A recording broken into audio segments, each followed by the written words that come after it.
Thank you, Minister. Thank you, Mr Galea. We're going to go to Ms Benham. Thank you, Chair. Minister, again going back to budget paper 5, page 21, and that table, dividends by entity.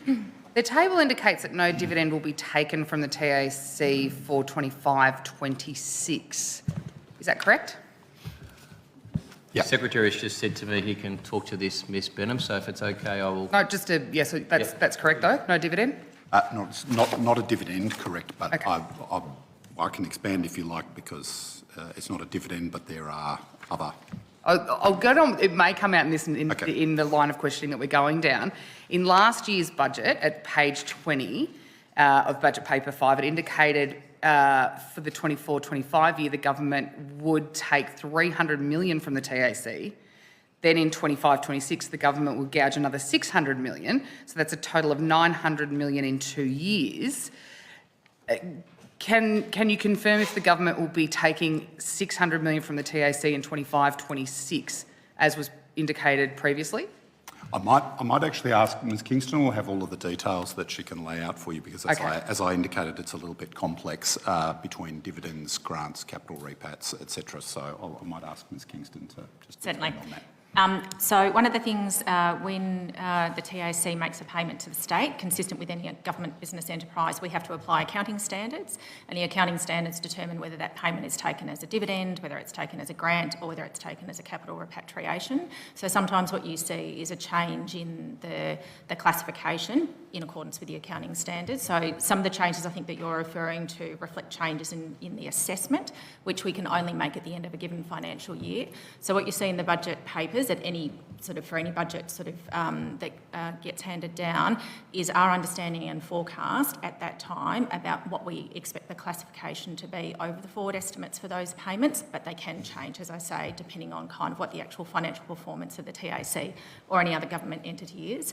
So the reason why you can see here the change from, say, last year's budget, and you'd also see it with the budget update as well from last year, and this year's budget, is because of the application of the classification and standards.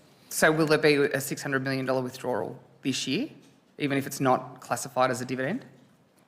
So I can confirm that the TAC is expected to make a payment to the state comprising dividends of $1.13 billion in 24-25. Okay.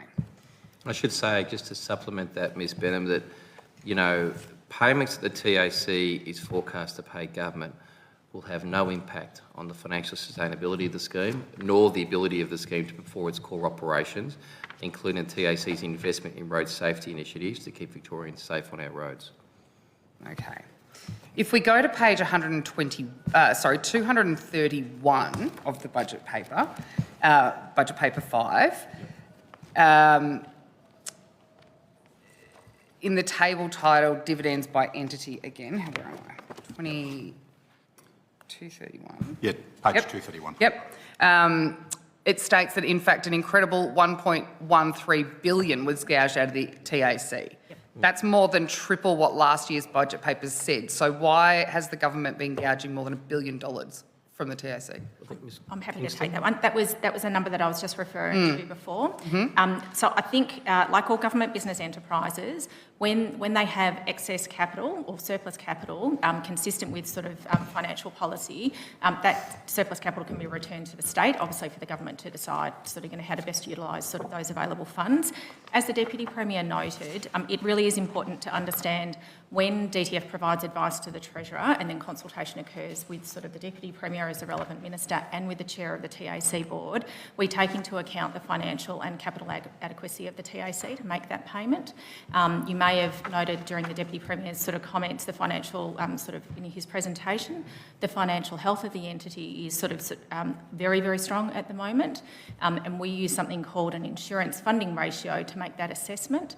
We have a preferred range and the TAC is above that preferred range at the moment. So they definitely have sort of the financial ability to make that payment this financial year. And just for completeness, that insurance funding ratio as at 30th of June 2024 was 151.6. The preferred range is 100 to 145. Okay.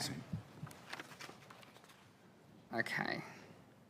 So is that, does that surplus then, or that withdrawal to the state, are there any stipulations that has to go into roads maintenance funding or road trauma prevention as it should, if it comes from the TAC, does that go into roads maintenance as it should, given the state of Victoria's roads at the moment? I might just jump in there. So there is the dividend is actually on top of the investments that the TAC makes in road safety, and Ms Slatter may be able to speak to some of those. But so effectively, the amount that's paid is after they've made that contribution. So if there's so much, and that is that they are large surpluses, does this mean that motorists are paying excessive TAC premiums? Yep.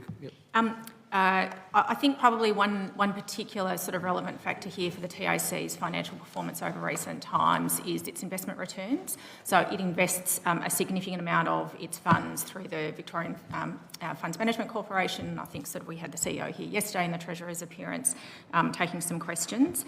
The TAC's experienced very strong investment returns, particularly over the last 2 financial years, averaging over 9%. So that's a significant contributor to its current financial position.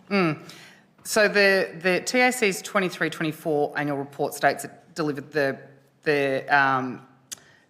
surplus of $1.04 billion.